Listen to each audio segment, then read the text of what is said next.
Hello കൂട്ടുകാരെ, മലയാളി മോമിലേക്ക് നിങ്ങൾക്ക് വീണ്ടും സ്വാഗതം. അപ്പോൾ നമ്മുടെ എക്സാം ഡേ അടുത്തെത്തി തുടങ്ങി. ആകെ കുറച്ച് ദിവസമേ ബാക്കിയുള്ളൂ. അപ്പോൾ എക്സാമിൻ്റെ വരുന്നതിൻ്റെ ദിവസങ്ങളുടെ ഒരു പ്രിപ്പറേഷൻ പോലെ എന്തൊക്കെ കാര്യങ്ങൾ നമുക്ക് ചെയ്യാമെന്നാണ് ഇന്നത്തെ വീഡിയോയിൽ നമ്മൾ നോക്കാൻ പോകുന്നത്. അപ്പോൾ നമ്മുടെ ഒന്നാമത്തെ ടിപ്പ് എന്ന് പറയുന്നത്, എക്സാമൊക്കെ അടുത്ത് വരുമ്പോൾ രാവിലെ കുറച്ചുകൂടി വേഗം എഴുന്നേൽക്കാനായിട്ട് നമുക്ക് ശ്രമിക്കാം. പലപ്പോഴും നമുക്ക് ആ സമയമാകുമ്പോൾ ഉറക്കം വരുന്നൊരു നേരമാണ്. എന്നിരുന്നാലും പറ്റാവുന്നതും കുറച്ച് വേഗം എഴുന്നേറ്റാൽ നമുക്ക് ഇത്തിരി നേരം നമുക്ക് റിവിഷന് വേണ്ടിയിട്ടും കാര്യങ്ങൾക്കൊക്കെ ഉപയോഗിക്കാനായിട്ട് പറ്റും. എക്സാം ദിവസം ഒരുപാട് നേരത്തെ എഴുന്നേക്കണം എന്നല്ല പറയണത്. എക്സാം വരുന്ന ദിവസങ്ങളിൽ അല്ലെങ്കിൽ നമുക്ക് അവധിയൊക്കെ കിട്ടുന്ന ദിവസമൊക്കെ കുറച്ച് നേരത്തെ എണീറ്റ് പഠിക്കാനായിട്ട് ശ്രമിക്കുക. അപ്പോൾ എക്സാമിന് വേണ്ടി പഠിക്കുമ്പോൾ പ്രത്യേകം ശ്രദ്ധിക്കേണ്ട ഒരു കാര്യം, പഴയ ക്വസ്റ്റ്യൻ പേപ്പേഴ്സ് മാക്സിമം ആൻസർ ചെയ്യാനായിട്ട് ശ്രമിക്കുക. റിപ്പീറ്റഡ് ആയിട്ട് എപ്പോഴും ഒരേപോലത്തെ ക്വസ്റ്റ്യനൊക്കെ പഴയ പേപ്പറിൽ നോക്കി നമുക്ക് കാണാൻ പറ്റും. അപ്പോൾ അത് പഠിക്കുകയാണെങ്കിൽ നമുക്ക് മാർക്ക് ഒരു എക്സ്ട്രാ ആയിട്ട് കിട്ടാനായിട്ട് അത് ഹെൽപ്പ് ചെയ്യും. അതോടൊപ്പം തന്നെ നമുക്കിപ്പോൾ സ്കോളർഷിപ്പ് എക്സാമുകളൊക്കെ തയ്യാറെടുക്കുന്ന കുട്ടികൾക്ക് അതിന് വേണ്ടിയിട്ടുള്ള നല്ല ബുക്സൊക്കെ വാങ്ങി അത് ഉപയോഗിക്കാവുന്നതാണ്. അപ്പോൾ ഒളിമ്പിയാഡ്സ് എന്ന് പറഞ്ഞിട്ടുള്ള സ്കോളർഷിപ്പ് എക്സാം ഉണ്ട്. ഇൻ്റർനാഷണൽ ലെവൽ, നാഷണൽ ലെവലൊക്കെ നടത്താറുണ്ട്. അപ്പോൾ അങ്ങനെയുള്ള മത്സരങ്ങൾ, പരീക്ഷകളിലൊക്കെ നമുക്ക് പഠിക്കാനായിട്ട് ഇതുപോലെയുള്ള ബുക്സ് ഉപയോഗിക്കാം. അപ്പോൾ നമ്മൾ ഈ കാണിക്കുന്ന ബുക്സ് ഓസ്വേൾഡ് ബുക്സ് എന്ന് പറഞ്ഞ ബ്രാൻഡിൻ്റെ ബുക്കുകളാണ്. അപ്പോൾ നമ്മൾ 7ാം ക്ലാസ്സിലെ ബുക്കാണ് എടുക്കണമെന്നുണ്ടെങ്കിൽ നമ്മൾ പഠിക്കുന്ന പാഠഭാഗങ്ങളുമായി ബന്ധപ്പെട്ടിട്ടുള്ള കാര്യങ്ങൾ ഡീറ്റെയിൽ ആയിട്ട് ഓരോ ചാപ്റ്ററിൽ പറയുന്നുണ്ട്. പിന്നെ ഷോർട്ട് ആക്കിയിട്ടും ആ ചാപ്റ്ററിനെ കാണിക്കുന്നുണ്ട്.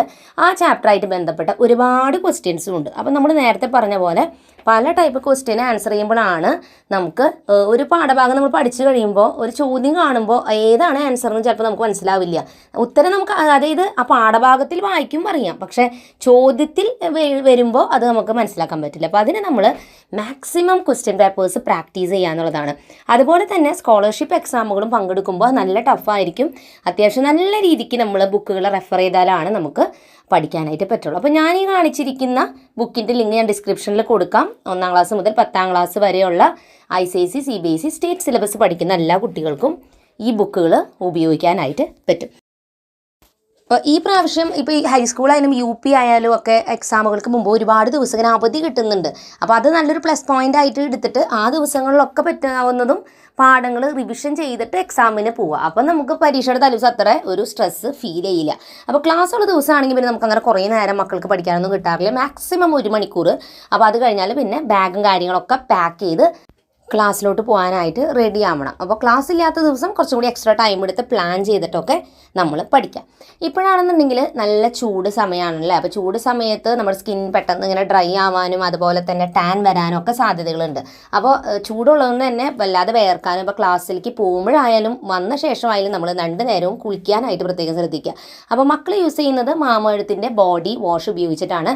ബോഡി വാഷ് മാത്രമല്ല, ഹെയർ വാഷും കൂടിയിട്ടാണ് കേട്ടോ. അപ്പോൾ നമ്മുടെ തലമുടിയും ബോഡിയും ഈ ഒരു ലോഷൻ വെച്ചിട്ട് തന്നെ നമുക്ക് വാഷ് ചെയ്യാം. നല്ല സ്വീറ്റ് സ്മെല്ലാണ്. കുഞ്ഞുങ്ങൾക്ക് സ്കിന്ന് നല്ല സോഫ്റ്റ് ആയിട്ട് വെക്കാൻ ഹെൽപ്പ് ചെയ്യും. വലിയ കുട്ടികൾക്കായാലും ഇത് തന്നെയാണ് യൂസ് ചെയ്യാനായിട്ട് പറ്റുക. കുളിച്ച് കഴിഞ്ഞാൽ നമ്മുടെ സ്കിന്ന് നല്ല സോഫ്റ്റ് ആയിട്ട് ഇരിക്കാൻ വേണ്ടിയിട്ട് നമുക്ക് ഇതുപോലെ ബോഡി ലോഷൻ യൂസ് ചെയ്യാനായിട്ട് പറ്റും. ബോഡി ലോഷൻ ചെറുതായിട്ട് കയ്യിൽ ഇങ്ങനെ എടുത്തിട്ട് അപ്ലൈ ചെയ്യുക. കൈമേൽ കാലുമേൽ അപ്ലൈ ചെയ്ത് കൊടുക്കുക. സ്കിന്നിനെ സോഫ്റ്റ് ആക്കി വെക്കാനും നല്ല സ്വീറ്റ് ആയിട്ടുള്ള സ്മെല്ലുള്ളതാണ് ഈ ഒരു ലോഷനും വന്നിട്ടുള്ളത്. അപ്പോൾ മാമഎഴുത്തിൻ്റെ പ്രൊഡക്ട്സ് എല്ലാം തന്നെ നമുക്ക് മാമഎഴുത്ത് വെബ്സൈറ്റ്, ആപ്പ്, അതുപോലെ തന്നെ ആമസോൺ, നൈക്ക, പേർപ്പിൾ, ഫസ്റ്റ് ക്രൈയിലൊക്കെ കിട്ടുന്നുണ്ട്. കടകളിലും വാങ്ങാനായിട്ട് കിട്ടുന്നുണ്ട്. ഇനി നമ്മൾ മാമഎഴുത്തിൻ്റെ വെബ്സൈറ്റിൽ നിന്നും ആപ്പിൽ നിന്നും വാങ്ങുമ്പോൾ ഈ ഒരു കോഡ് ഹെൽന 2024 എന്ന് പറഞ്ഞ കോഡ് ഉപയോഗിക്കുകയാണെങ്കിൽ 20% ഓഫും കൂടി കിട്ടും. താല്പര്യമുള്ളവർക്ക് ചെക്ക് ചെയ്ത് നോക്കാവുന്നതാണ്. ഡിസ്ക്രിപ്ഷനിൽ ലിങ്ക്സ് ഉണ്ട്.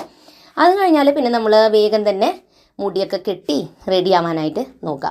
അപ്പോൾ സാധാരണ സ്കൂളിലേക്ക് പോകുമ്പോൾ തലമുടിയൊക്കെ 2 സൈഡിലും മെടഞ്ഞിട്ടിട്ടാണ് പോകാറുള്ളത്. അങ്ങനെയാണ് പോകേണ്ടത്. അപ്പോൾ എങ്ങനെയാണ് നിങ്ങളുടെ ഹെയർ സ്റ്റൈൽ സ്കൂളിൽ പറഞ്ഞിരിക്കുന്നത് അതുപോലെ തന്നെ എക്സാക്റ്റായിട്ടൊക്കെ പോവുക. എക്സാം ദിവസം ആയാലും നമ്മുടെ ഫുൾ യൂണിഫോം ആയിട്ട് പ്രോപ്പറായിട്ട് പോകാനായിട്ട് ശ്രദ്ധിക്കുക. സ്കൂളിലേക്ക് പോകുമ്പോൾ സ്കൂളിലെ പോലെ തന്നെ പോവുക. പുറത്തോട്ട് പോകുമ്പോൾ പുറത്തുള്ള സ്റ്റൈലിൽ പോവുക അല്ലേ. റെഡി ആയി കഴിഞ്ഞ് കഴിഞ്ഞാൽ നല്ല ഹെൽത്തി ആയിട്ടുള്ള ബ്രേക്ക്ഫാസ്റ്റ് കഴിക്കുക. ബ്രേക്ക്ഫാസ്റ്റ് ഒരിക്കലും നിങ്ങൾ ഏതൊരു ദിവസവും നമ്മൾ പുറത്തോട്ട് പോയാലും വീട്ടിലായാലും ബ്രേക്ക്ഫാസ്റ്റ് സ്കിപ്പ് ചെയ്യാതിരിക്കുക. പലപ്പോഴും തിരക്ക് വരുമ്പോൾ നമുക്ക് വരുന്ന മിസ്റ്റേക്കാണ് ബ്രേക്ക്ഫാസ്റ്റ് സ്കിപ്പ് ചെയ്യുക എന്നുള്ളത്. അത് കഴിഞ്ഞ് പ്രാർത്ഥിച്ച് വീട്ടിലെല്ലാവരോടും യാത്രയൊക്കെ പറഞ്ഞ് നമ്മൾ റെഡി ആയിട്ടൊക്കെ പോവാം. അപ്പോൾ ഇങ്ങനെയാണ് സാധാരണ ഒരു എക്സാമൊക്കെ വരുന്ന ദിവസങ്ങളിലെ ഇവരുടെ ഒരു കുഞ്ഞ് റുട്ടീൻ എന്ന് പറയുന്നത്. അപ്പോൾ ഇന്നത്തെ ഈ ഒരു കുഞ്ഞു വീഡിയോ നിങ്ങൾക്ക് എല്ലാവർക്കും ഉപകാരപ്പെട്ടു എന്ന് ഞാൻ വിചാരിക്കുന്നു. പുതിയൊരു നല്ല വീഡിയോ ആയിട്ട് വീണ്ടും നമ്മൾ വരുന്നതായിരിക്കും. അതുവരെയും എൻ്റെ എല്ലാ കൂട്ടുകാർക്കും bye bye and take care.